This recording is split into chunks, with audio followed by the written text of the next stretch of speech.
Hello and welcome. Today I'm going to walk you through some of the thought processes that went into the making of Emergent Fates. If there's enough interest, we can try to do the whole game, but for now we'll start at the beginning and work our way through most of the demo that you can download and play for free on the App Store right now. So we start in this kind of dark forest.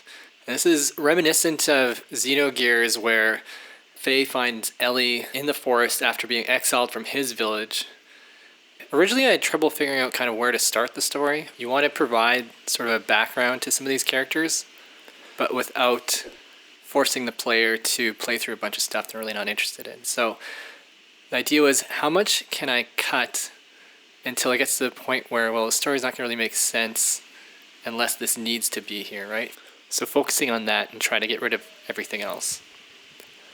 So we get a chance to meet Ava here, and kind of get a sense that she has some care for others, obviously, as you know, she's kind of taking care of Rash here, but not at the expense of her greater ambitions or potentially fears, depending on how you see the story play out.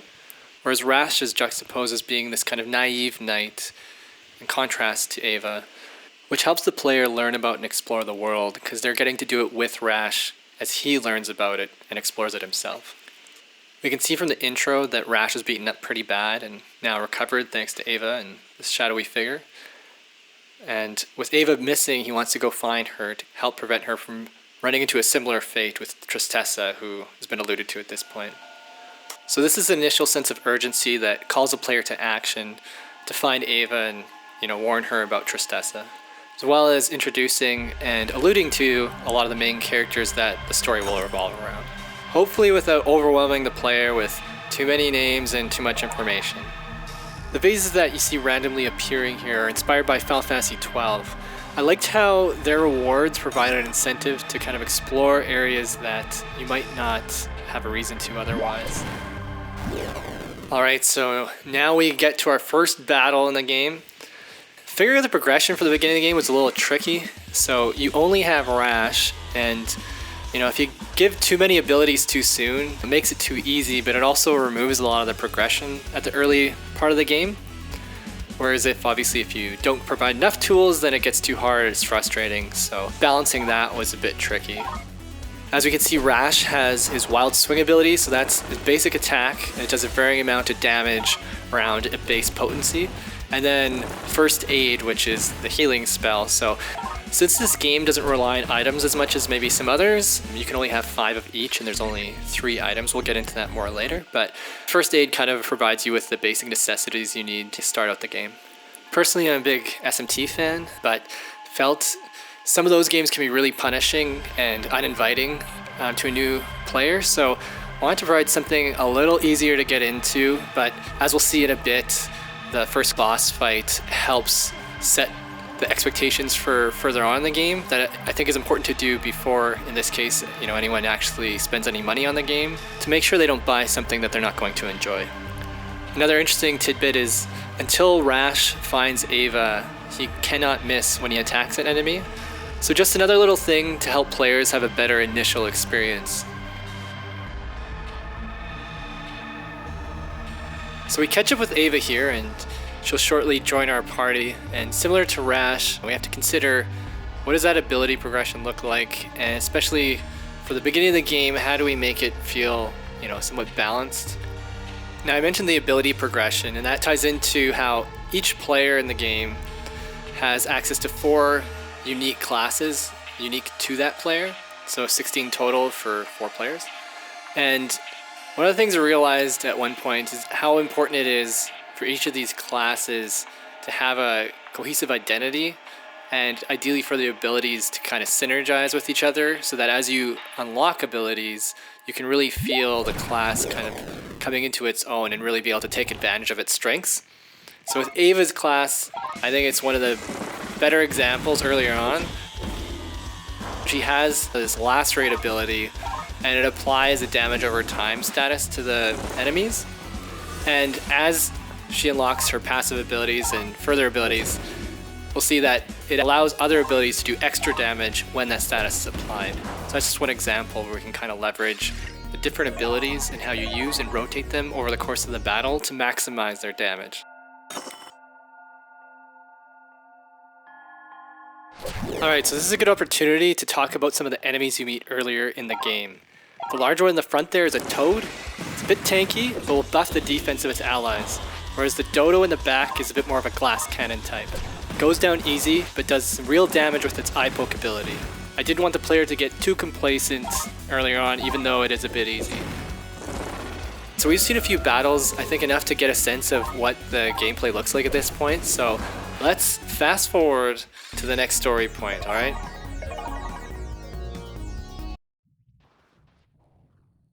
So here's where we allude to the big battle coming up and prompt the player to save, which if you play, I highly encourage you to do, because most people don't make it past the first encounter here.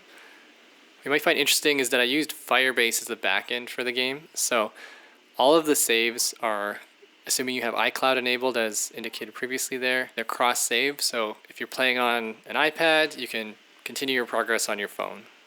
What I as a developer found interesting is how Apple refuses to give a unique identifier to the person playing the game, which I think is a good idea. They definitely prioritize your privacy, which is great, and reduces ability to track the users. But when it comes to things like cross-save, it does make it a little more challenging without having the user sign in to an existing service like Google or Facebook, or have to create an account through the game, which I wanted to avoid. So I ended up relying on iCloud instead for the user ID, and then Firebase from there takes over everything else. Overall, it was really seamless, and the service was great, and they have a great dashboard and tools also for developers, so I think it was really good for this kind of application.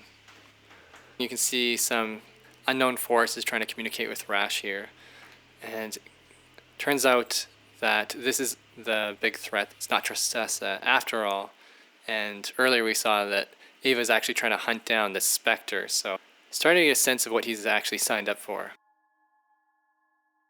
One thing I didn't touch on yet is that outside of the dialogue, you can see in the top left corner a little icon indicating a rested bonus is active. This lasts for 3 minutes and gives Rash and Ava a little stat boost in battle during that time. It's just one more thing to help the player along at the beginning of the game, even though they might not notice. You can sleep at campfires and hotels throughout the game, but since the party's HP and AP regenerate after each battle, I was trying to think of a reason for resting, and like the idea of the stat boost since, like in real life, you usually perform better for a while after a good rest, right?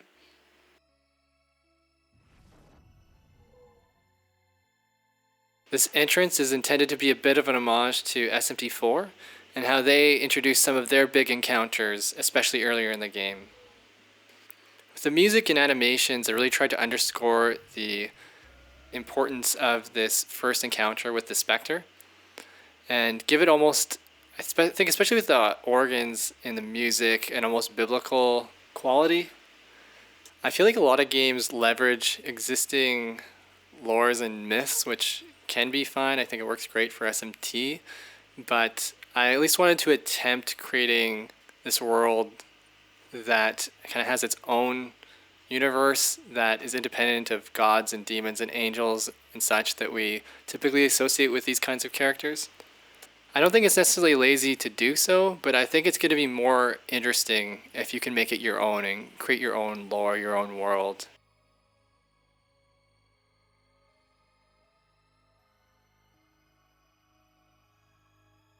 Alright, so the big fight starts, and I think one of the big goals of this encounter is to make the player realize that the defend ability is actually necessary in this game. It's not just tacked on after. You're going to need to leverage it to actually survive some of these encounters. So with some boss fights, you have kind of random abilities being thrown at you and you have to react to that. I think, again, SMT, really good example. What I wanted to create instead is something that on its surface might appear really punishing, but is actually predictable, and the boss typically uses a consistent rotation. So as you fight it, you kind of learn the patterns, and as you can match them, you can predict the moves, and if you react accordingly, you can often defeat them with a pretty basic tool set.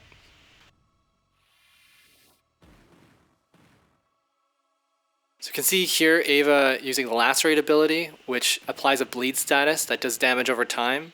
So really helpful for these longer battles.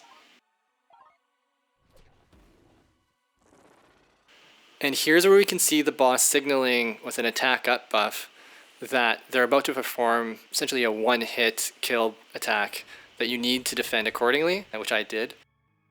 If you do not, you're pretty much guaranteed to lose one of your characters, and once that happens, the boss will likely defeat the other player on the following turn. So an example where if you haven't figured that out when you come into the fight, you need to figure that out in order to progress through the fight.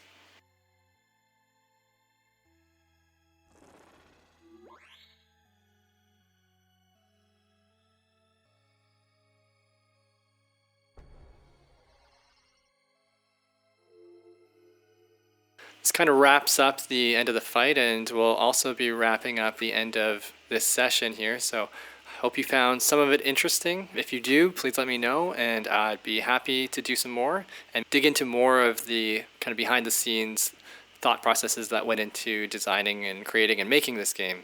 Thank you for watching, and I hope you enjoyed this little cliffhanger coming up with Ava. Hopefully in the next session we'll see what happened to her. If you are impatient, you can download this on the App Store for free, play through all of this. At some point in the story, which hopefully you'll see during our next session, you'll be prompted to pay one time to unlock the rest of the game, and that's it. The whole game is yours. So thanks again, and take care. Hopefully see you next time.